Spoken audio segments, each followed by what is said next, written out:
Right everyone, today's video is going to be tying up the loose ends from last night at Tynecastle. We've got chat about more tight offside calls against Hearts, we've got what Ange said, we've got your YouTube comments, Tom Rogic's news and much more.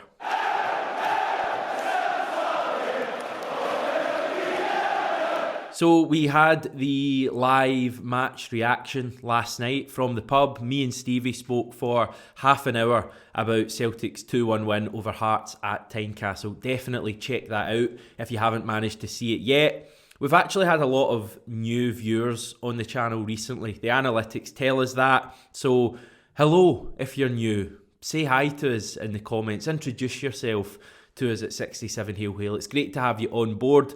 We are now less than a week away from the big derby against Rangers at Celtic Park, and we have set the ambitious target of getting to the quarter century, 25,000 subs by kick-off next Wednesday. So if you're one of those new viewers and are watching this and I've just realised I like that guy but I'm not subscribed yet, you know you can help us out and it would really be appreciated. And if we do get to 25,000 subs by next Wednesday night, I personally guarantee a GG hat-trick.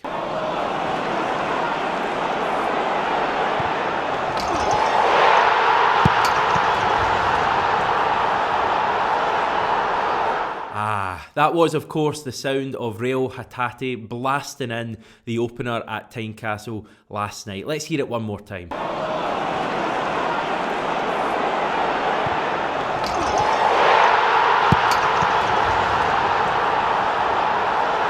Just an absolutely beautiful noise of the ball hitting the back of the net, and also the delayed reaction, the kind of split second silence, and then the reaction of the Celtic fans going nuts, obviously in the opposite side. Just amazing listening, and hopefully Sky don't sue me for using that audio. It was a thing of beauty from Hatate, that strike, and in general his performance was absolutely excellent, especially in the first half. One thing that wasn't excellent about Hatate last night was his role in the pre-match huddle. Have a look at this. We need to get him doing it right, everyone. That is just completely unacceptable.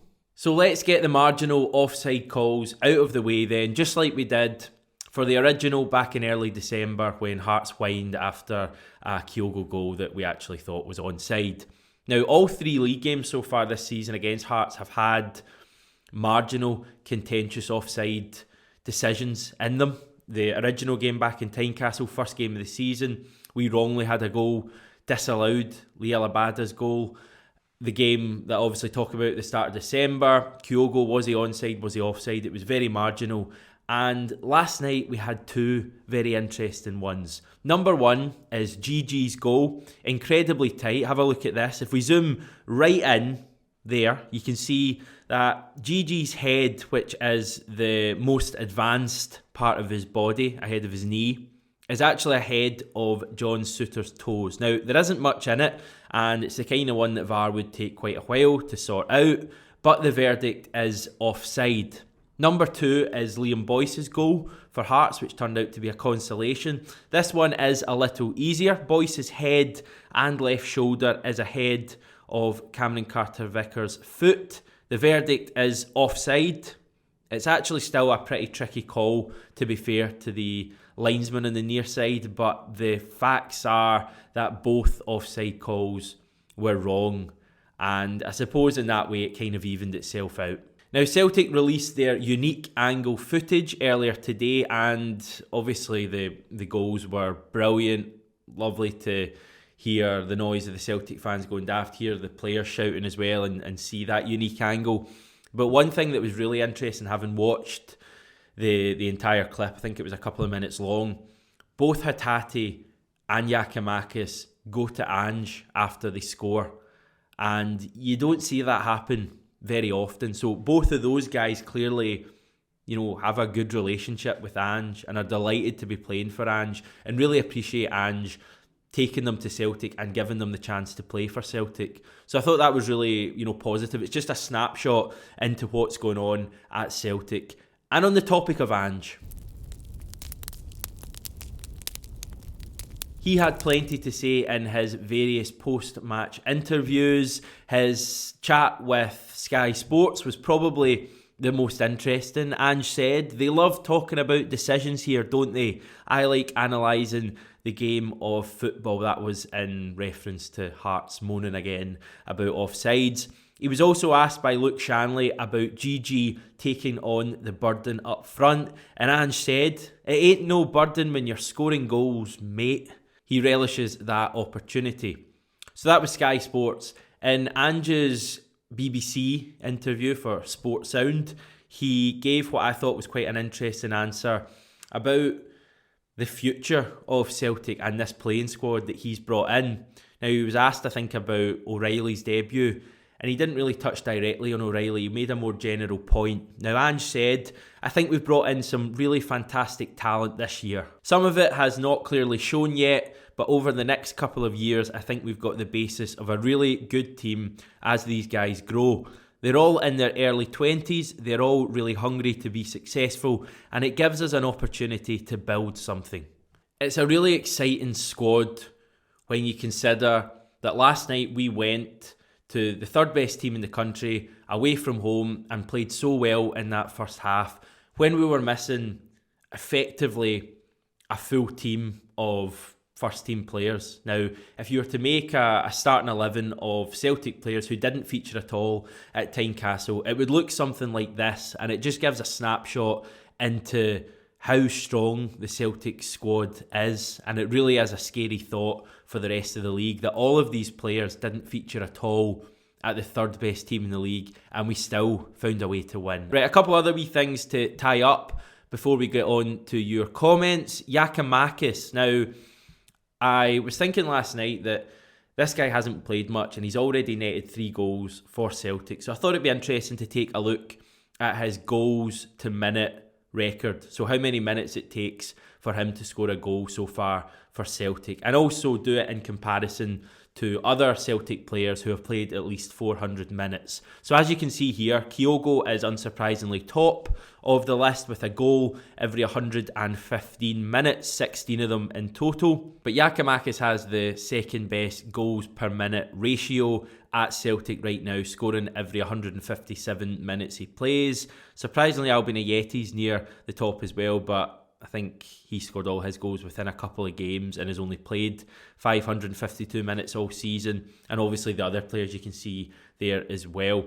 Giakoumakis is clearly a player who will score goals for us if we give him the service. If we put the ball into the right areas for him, he will score goals. His 3 goals he's scored so far have all been really, really good finishes. So he clearly has that in his locker. And I was really impressed with his work rate last night as well. When I first saw him for Celtic, I was kind of wondering and worrying, does this guy have the appetite and, you know, just the stamina and the work rate to play for Celtic? I think he answered that last night. Really got dug in for the cause and really was a key reason, I think, last night why we got the 3 points. So massive. It would be great if he could get another goal on Saturday against Dundee United and go into the derby in, you know, real good, confident place. So well done, Gigi. Really nice last night as well to see Nir Beaton and Craig Gordon holding the FC United shirt together before the game. It was also lovely to see all 4 corners of Tynecastle and indeed the players applauding Devin Gordon, who tragically took his own life at just 13 years old earlier this month. Moving on to your comments from the YouTube last night. We're going for 5 of them. The first one's from Jackie Kinnaird. He says, "I enjoyed that tonight. At the moment, the team are a one-half team. As fitness and stamina increase, they should be able to go the 90 because they can't keep allowing teams back into it in the second half. Lots of players unavailable, making rotation and subs difficult, but wonderful result and fantastic character from the boys. I cannot wait to see a full squad available to Ange. Quadruple this season is on the hoops." Now, interestingly, on that point of Celtic, the lull in our second half performance, Ange reckons that was down to having so many players playing who aren't quite up to full speed. Now, we're obviously talking players like O'Reilly making his debut for the club, and Hatate, who's played like 70 minutes, and even players like James Forrest and Giakoumakis haven't had much game time. Jota, another one, hasn't had much game time. I mean, that's your kind of 5 attacking players right there, and none of them had been a regular at the tail end of the year there due to injuries or whatever. But I think we'll see a change in this team when we have the players back and when the bench is really strong. I saw a tweet last night saying how different the game would have been had we been able to bring on Kyogo, Maeda, Rogic, Turnbull and McGregor at 2-1 last night to put some freshness into the team. And the great thing is that that's not a pipe dream. That is ideally when everyone's fit. That is the kind of options we're going to have. We're going to have players like James Forrest and Rogic and maybe O'Reilly and Hatate coming off the bench and Maeda and changing games. It's going to be absolutely fascinating. He's built such a strong squad, Ange. We don't see it yet because of all the injuries, but when we get all of these players back, it's going to be a frightening prospect. So, encouraging stuff.